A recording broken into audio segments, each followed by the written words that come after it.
नमस्कार दोस्तों, स्वागत है आपका आपके अपने YouTube चैनल जीएस जीनियस में। जैसा कि आप स्क्रीन पे देख रहे हैं, अर्थक्वेक अर्थात भूकंप। भूकंप के ऊपर आज हम अपना मल्टीपल चॉइस क्वेश्चन का वीडियो लेकर के आए हैं। इसके पहले हम भूकंप के ऊपर एक और दो जो डेडिकेटेड वीडियो है वो अपलोड कर चुके हैं, जिसमें भूकंप और भूकंपीय तरंगों को हमने डिटेल में पढ़ाया है। अगर आपने हमारा वो लेक्चर नहीं देखा है तो इसी वीडियो की डिस्क्रिप्शन में मैं उसका लिंक अलग से डाल दूंगा। आप चाहें तो उस वीडियो को देख करके और उसके बाद जो है इस जो मल्टीपल चॉइस क्वेश्चन का वीडियो है इसको हमारे साथ सॉल्व कर सकते हैं। आप चाहें तो इसको हमारे साथ सॉल्व करिए, और अगर आप पर्याप्त संख्या में उनको नहीं सॉल्व कर पाते हैं तो बाद में उस वीडियो को देख लीजिएगा। तो चलिए आइए मित्रों, देखते हैं भूकंप के ऊपर जो मल्टीपल चॉइस क्वेश्चन का जो हमारा वीडियो है इसको मैं शुरू करूं उससे पहले हमारी आपसे रिक्वेस्ट है कि हमारे चैनल को सब्सक्राइब कर लीजिए, जिससे इसी प्रकार का परीक्षा उपयोगी कंटेंट आपको समय समय पर मिलता रहे। पहला क्वेश्चन है हमारा, व्हाट कॉजेज एन अर्थक्वेक? ये भूकंप क्यों आता है, किसके कारण भूकंप आता है? तो पहला है वॉल्केनिक इरप्शन। तो वॉल्केनिक इरप्शन के कारण भी भूकंप आ सकता है। दूसरा ऑप्शन है टेक्टोनिक प्लेट मूवमेंट, इसके कारण भी भूकंप आता है। इसी के कारण वास्तव में भूकंप आता ही है। टेक्टोनिक प्लेट मूवमेंट के कारण ही वॉल्केनिक इरप्शन होता है और टेक्टोनिक प्लेट मूवमेंट के कारण ही भूकंप आता है। तो अगर हमसे कोई एक उसका वो पूछेगा कि एक उत्तर क्या है, तो वो होगा tectonic plate movement. Wind pressure से नहीं आता, सुनामी से नहीं आता, और हमको एक ऑप्शन चुनना है, तो उसका सही उत्तर होगा टेक्टोनिक प्लेट मूवमेंट्स। जब प्लेट्स एक दूसरे के नीचे कन्वर्ज करती हैं, आपस में टकराती हैं, तो अर्थक्वेक आता है। अगला प्रश्न देखते हैं, what is the point within the earth where the earthquake originates? वो कौन सा बिंदु है धरती के अंदर जहां से हमारा जो भूकंप है वो उद्भव करता है? तो उसका जो सही उत्तर है ए अर्थात फोकस, और इसको हाइपोसेंटर भी कहते हैं। क्या कहते हैं? हाइपोसेंटर। और जहां पे पृथ्वी के जो सबसे नजदीकी हिस्सा होगा, जहां पर जाकर के वो टकराएंगी, उसको एपिसेंटर कह देंगे। तो इसका ए ऑप्शन सही है। अगला प्रश्न है, what is the point on the earth surface directly above the earthquake origin called? तो इसका भी मैंने आपको बताया एपिसेंटर। जैसे मान लीजिए ये अर्थ है हमारी और यहाँ पे हाइपोसेंटर या फोकस है, तो ये जो हिस्सा जहां सबसे पहले तरंगे पहुंचेंगी वो एपिसेंटर कहलाएगा। जो सबसे ज्यादा तबाही होगी वो इसी जगह पे होगी। अगला देखते हैं, what instrument is used to measure earthquake? ये इसका सही उत्तर है बी सीस्मोग्राफ। जो थर्मोमीटर है ये तापमान नापने के लिए है, बैरोमीटर एयर प्रेशर नापने के लिए है, और इसका सही जवाब है सीस्मोमीटर, सीस्मोग्राफ, भूकंप मापी यंत्र। What scale is commonly used to measure the magnitude of earthquake? तो इसका सही उत्तर है मर्कली स्केल। मर्करी स्केल और ये जो सीस्मोग्राफ है, ये क्यों अलग अलग दो यंत्र हैं, इसको अगर आप डिटेल में पढ़ना चाहते हैं तो इसी डिस्क्रिप्शन में जो अर्थक्वेक वाला वीडियो है उसको आप देखिए, आपको पूरी तरह से समझ में आ जाएगा। Which type of seismic waves travels fastest? वो कौन सी भूकंपीय तरंगे हैं जो सबसे तेज चलती हैं? तो इसका आंसर है पी वेव्स। ऑप्शन है ए। इनको प्राइमरी वेव्स, प्राथमिक वेव्स, प्राथमिक तरंगे भी कहते हैं। P for primary.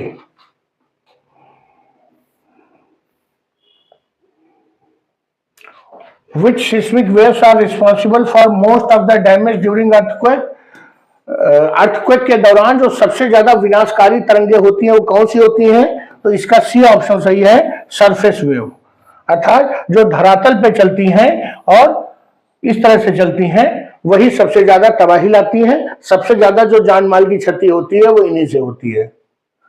Which region is known as ring of fire? तो जो परिप्रशांत पेटी है, जो प्रशांत महासागर के चारों ओर जो देश बसे हुए हैं, वही उन्हीं को रिंग ऑफ फायर कहते हैं। तो इसका बी उत्तर सही है। पैसिफिक ओशन के चारों तरफ जो देश हैं उनको रिंग ऑफ फायर कहते हैं। पूरे विश्व में 75% से अधिक भूकंप इसी क्षेत्र में आते हैं। व्हाट इज लिक्विफिकेशन ड्यूरिंग अर्थ? जब भूकंप आता है तो तरलीकरण किसे कहते हैं? तो इसका सी उत्तर सही है, सॉयल बिहेविंग लाइक लिक्विड। तब जो ये मिट्टी होती है वो लिक्विड की तरह जो है बहने लगती है, उसमें से जो इधर से उधर जाने लगती है, उसी को जो है ये लिक्विफिकेशन कहते हैं। What is tsunami? सुनामी क्या है? A large sea wave caused by under water earthquake. जो धरती के समुद्र में, जो समुद्र के तल में, नीचे नितल में जब कोई अर्थक्वेक आता है तो उसके कारण एक बहुत बड़ी जो तरंग है, जो सी वेव है, वो उत्पन्न होती है और वो जो समुद्र तट है पास के, उनकी ओर जब बढ़ती है तो वही आगे चल के सुनामी का रूप धारण कर लेती है। इसका बी ऑप्शन सही है। अगला प्रश्न देखते हैं, which layer of earth is most affected during earthquake? तो इसका उत्तर है क्रस्ट। अगर आप crust, mantle, outer core, inner core, इन सब के बारे में नहीं जानते हैं तो इसी वीडियो के डिस्क्रिप्शन में आपको इंटरनल लेयर्स ऑफ अर्थ इस नाम से जो वीडियो मिलेगा उसको आप देखिए, आपको स्पष्ट समझ में आएगा कि ये धरती की जो परतें हैं वो क्या हैं और क्यों जो क्रस्ट है वो सर्वाधिक प्रभावित होता है जो है अर्थक्वेक से। The strength and energy release during earthquake is called as, ये कहलाता है मैग्नीट्यूड। जो भूकंपीय तरंगों की जो ऊर्जा होती है और उनमें जो शक्ति होती है उसको मैग्नीट्यूड कहते हैं।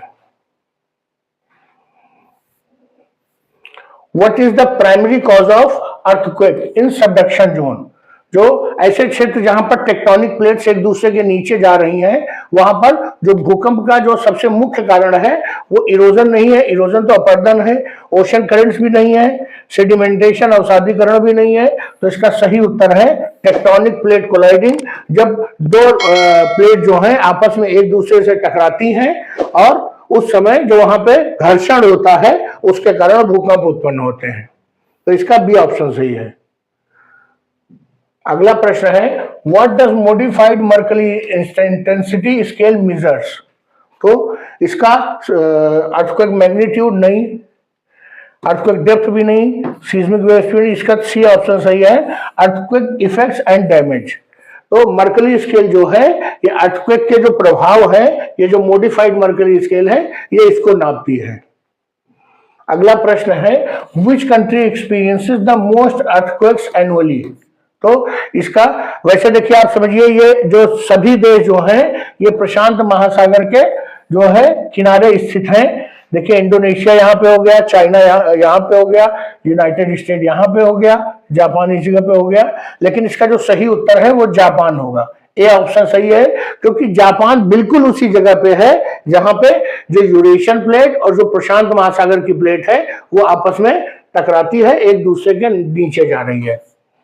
अगला प्रश्न है हमारा, what is an after shock? After shock क्या है?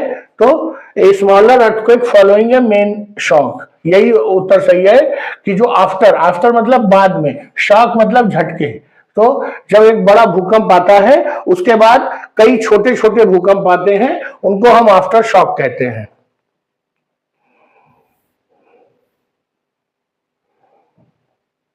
Which is the largest earthquake recorded ever? अभी तक जो सबसे बड़ा अर्थक्वेक और सबसे ज्यादा बड़ा अर्थक्वेक आया है वो कौन सा था? तो इसका सही उत्तर है 9.5 रेक्टर स्केल पे चिली में 1960 में आया था और बहुत बड़े पैमाने पे जनधन की हानि हुई थी। अभी तक के रिकॉर्ड में ये 9.5 रेक्टर स्केल का भूकंप ही सबसे बड़ा भूकंप है। Which of the following is not a precaution during an earthquake? वैज्ञानिकों ने प्रिकॉशंस बताए हुए हैं कि जब भूकंप आएगा तो हमें क्या करना है। तो पहला उन्होंने बताया है स्टैंडिंग अंडर द डोरवे, अर्थात जो दरवाजा है, जहां पर दरवाजा खुलता और बंद होता है उसके नीचे खड़े हो जाना है। बिल्कुल सही है, उसके नीचे खड़े हो जाना है। क्यों? क्योंकि जो दरवाजे के ऊपर का हिस्सा होता है वहां पर विम पड़ी होती है, काफी मजबूत होता है और अगर वो गिरेगा तो काफी कुछ लोड संभाल लेगा। दूसरा है running outside during the shaking, यही आंसर है हमारा।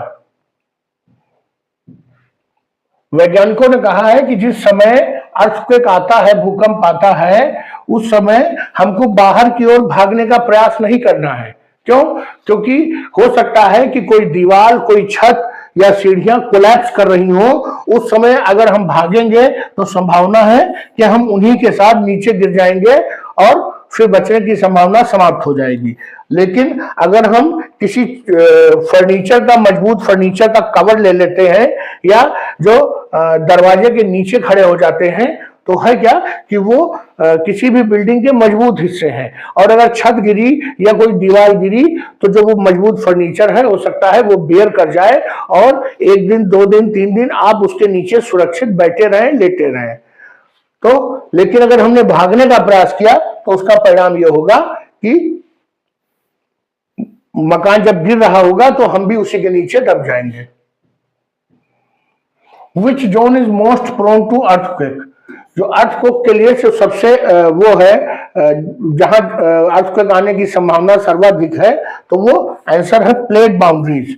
जो हमारी कन्वर्जन और डाइवर्जन प्लेट्स हैं, वहीं पर सबसे ज्यादा संभावना है कि भूकंप आएंगे।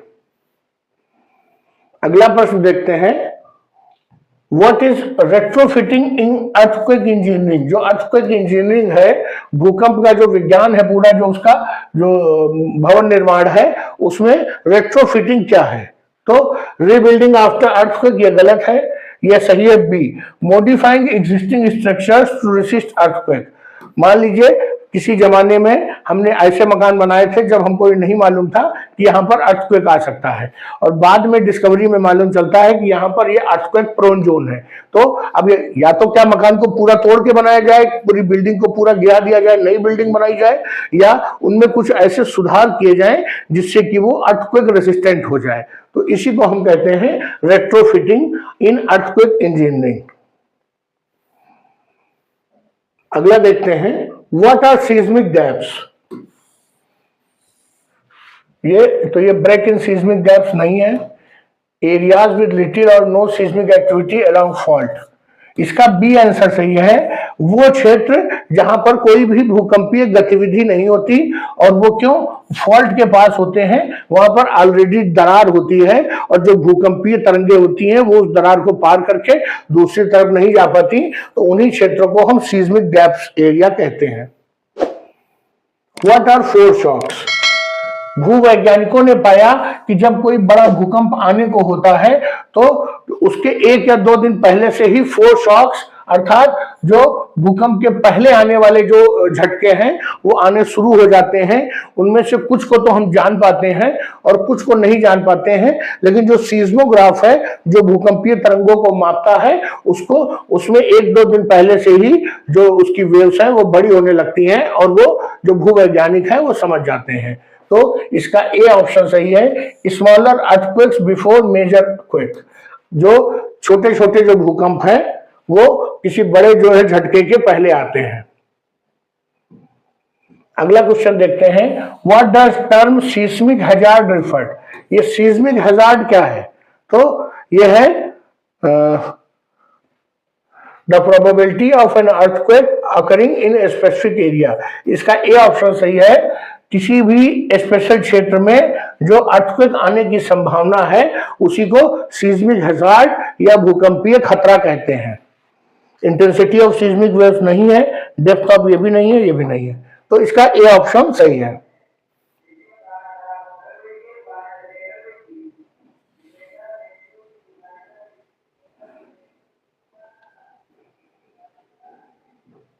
अगला प्रश्न देखते हैं, Which type of wave can travel through both solids and liquids? वो कौन सी भूकंपीय तरंगे हैं जो ठोस और तरल, द्रव दोनों से जो है गुजर सकती हैं? तो इसका जो सही उत्तर है वो है सी, पी वेव्स। जो प्राथमिक तरंगे हैं, वो जो प्राइमरी वेव्स हैं, वो जो है दोनों प्रकार के जो माध्यम हैं उनसे गुजर सकती हैं। सेकेंडरी वेव केवल सॉलिड से गुजरेगी, और सरफेस वेव तो धरातल पे गुजर चलती हैं, इसलिए उनसे कुछ लेना देना नहीं है। और जो लव वेव्स हैं, ये भी सरफेस वेव्स का ही एक प्रकार है, इसलिए ये भी धरातल पे ही चलती हैं। तो इसका ऑप्शन सी सही है। What is Earth's outermost layer which is directly involved in tectonic activity is called? जो पृथ्वी की जो सबसे ऊपरी परत जो टेक्टोनिक जो अभिक्रिया है उसमें इन्वॉल्व होती है उसको लिथोस्फीयर कहते हैं। इसको समझते हैं। ये सबसे ऊपरी परत हो गई हमारी आउटर क्रस्ट, फिर हो गई इनर क्रस्ट, फिर हो गया अपर मेंटल, फिर इनर मेंटल, फिर हो गया आउटर कोर, फिर हो गया इनर कोर। इस प्रकार से हमने परतों को विभाजित किया है। अब ये दोनों परत हैं ये, और जो अपर मेंटल का थोड़ा सा हिस्सा मिला करके ये क्रस्ट का निर्माण करता है। जो क्रस्ट है इसी दो परतें, अपर क्रस्ट और लोअर क्रस्ट, और अपर मेंटल का थोड़ा सा हिस्सा मिला करके ये बनाता है लिथोस्फीयर। और यही जो है यहीं पर भूकंपीय गतिविधि डायरेक्ट होती है और यही हमारी पहली परत होती है। इसके नीचे एस्थेनोस्फीयर होता है जहां पर ये टेक्टोनिक प्लेट्स तैरती रहती हैं। तो इसका बी ऑप्शन सही है। Which country has most advanced earthquake early warning system? तो इसका उत्तर बी है जापान, क्योंकि जापान में सर्वाधिक भूकंप आते हैं और सबसे ज्यादा नुकसान उन्हीं को झेलना पड़ता है। और वो टेक्नोलॉजिकली इतने एडवांस भी हैं, वहां पर विज्ञान का इतना विकास भी होता है कि उन्होंने एक बहुत ही अच्छा, बहुत ही कुशल जो है वार्निंग सिस्टम बनाया है भूकंप का, जो भूकंप आने के कुछ घंटे पहले ही बता देता है कि भूकंप आने वाला है, क्योंकि वहां लगभग रोज भूकंप आता है। What is an earthquake's intensity determined by? जो अर्थक्वेक की तीव्रता है वो कैसे मालूम चलती है? तो ये मालूम चलती है damage it causes and peoples perception.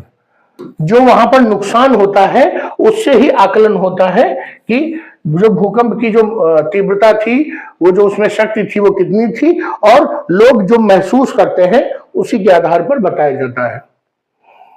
अगला प्रश्न देखते हैं, What are साइडो जोन्स इन सीस्मोलॉजी? जो भूकंप विज्ञान है जिसके अंतर्गत भूकंप के जो स्टडी की जाती है उसको सीस्मोलॉजी कहते हैं, और जिससे नापा जाता है भूकंप को उसको सीस्मोग्राफ कहते हैं। तो सीस्मोलॉजी में साइडो जोन किसे कहते हैं? तो an area where seismic waves are not detected, यही उत्तर सही है। ऐसी जगह जहां पर जो सीस्मिक वेव्स हैं, जो भूकंपीय तरंगे हैं, वो नहीं डिटेक्ट होती, उन्हीं को हम जो है शैडो जोन या छाया क्षेत्र कहते हैं। अगला प्रश्न देखते हैं, what is the primary danger of shallow focus earthquake? जो छिछले किस्म के अर्थक्वेक का फोकस होगा वहां पर क्या खतरा है? तो इसका सबसे है, it produces stronger shaking to the surface. ये सरफेस पे बहुत ज्यादा जो है झटके महसूस कराता है। आप समझ सकते हैं कि ये दो भूकंप है, एक का जो वो है फोकस यहाँ है, एक का यहाँ है। तो जब यहां से तरंग चलेगी और जो लिथोस्फीयर है हमारा वो ठोस है, तो काफी कुछ एनर्जी जो है यहीं पर एब्जॉर्ब हो जाएगी और ऊपर पहुंचते पहुंचते काफी कम एनर्जी रह जाएगी। लेकिन अगर शैलो है अर्थात छिछले क्षेत्र में है, सरफेस से उसकी जो गहराई है वो काफी कम है, तो जो एनर्जी है वो जब बहुत मात्रा में रिलीज होगी तो वो सीधे जाके धरातल से टकराएगी और वहां पर बहुत जबरदस्त झटके उत्पन्न करेगी।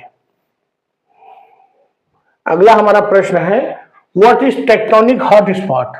हमने अपने जो भूकंप वाला जो वीडियो था उसमें हॉटस्पॉट के बारे में बताया था कि दुनिया में जो सबसे ज्यादा भूकंप आते हैं वो या तो टेक्टोनिक प्लेट्स यहाँ टकराती हैं, कन्वर्जेंट होती हैं, वहां पे आते हैं, जैसे कि हमारा प्रशांत महासागर और जो है जहां पर यूरेशियन प्लेट टकराती हैं, प्रशांत महासागर की प्लेट और अमेरिकन प्लेट जहां टकराती है। इसके अलावा जहां पर हमारी अफ्रीकन प्लेट और यूरेशियन प्लेट आपस में टकराती हैं, अर्थात जो भूमध्य सागर वाला क्षेत्र है वहां पे भूकंप आते हैं। इसके अतिरिक्त जो हमारा मिड अटलांटिक रेंज है, जो अटलांटिक के बीच में जहां डाइवर्जेंट प्लेट है, वहां पर भी भूकंप बहुत बड़ी मात्रा में आते हैं। इसके अतिरिक्त कुछ इक्का दुक्का भूकंप ऐसी जगहों पर भी आते हैं जहां ना तो कन्वर्जेंट प्लेट है ना तो डाइवर्जेंट प्लेट है। उसका कारण क्या है कि जमीन के नीचे कोई ऐसी केमिकल रिएक्शन है होने लगी, जमीन के नीचे कोई ऐसी नाभिकीय अभिक्रिया होने लगी जिसके कारण बहुत भारी मात्रा में एनर्जी या गर्मी उत्पन्न हुई और वो प्रयास करेगी कि बाहर निकले, तो इक्का दुक्का भूकंप ऐसे बीच बीच में भी दिखाई देते हैं। इन्हीं को हम हॉट स्पॉट कहते हैं। तो ये टेक्टोनिक हॉट स्पॉट्स क्या है? At a location with intense volcanic activity not at plate boundary, वे क्षेत्र जहां पर बहुत जबरदस्त वॉल्केनिक एक्टिविटी तो हो रही है लेकिन वो प्लेट बाउंड्री के पास नहीं है या प्लेट बाउंड्री पर नहीं है, ऐसे क्षेत्रों को हम टेक्टोनिक हॉट स्पॉट नाम देते हैं। तो चलिए मित्रों, ये लगभग 30 क्वेश्चन थे जो भूकंप के ऊपर जो वस्तुनिष्ठ प्रश्न मैंने लाए थे आपके समक्ष। इनमें से अधिकांश प्रश्न वो हैं जो किसी न किसी परीक्षा में ऑलरेडी पूछे जा चुके हैं और इसमें से 26-27 प्रश्न पूछे जा चुके हैं किसी न किसी बड़ी परीक्षा में। तो आपके लिए परीक्षा उपयोगी है, आपका रिवीजन हो गया है। अगर आप इस 30 क्वेश्चन में 95% प्रश्नों का सही उत्तर आकलन करने में सक्षम नहीं हुए हैं तो आपसे रिक्वेस्ट है कि डिस्क्रिप्शन में जो पड़ा हुआ भूकंप का वीडियो है उसको एक बार जरूर देखिए, उसके बाद इसको फिर से करने का प्रयास करिए और आप जरूर इसमें 100% सफल हो जाएंगे। तो चलिए मित्रों, वीडियो को समाप्त करते हैं। आपको अच्छा लगा हो तो इसको लाइक करिए, चैनल को सब्सक्राइब करिए। धन्यवाद।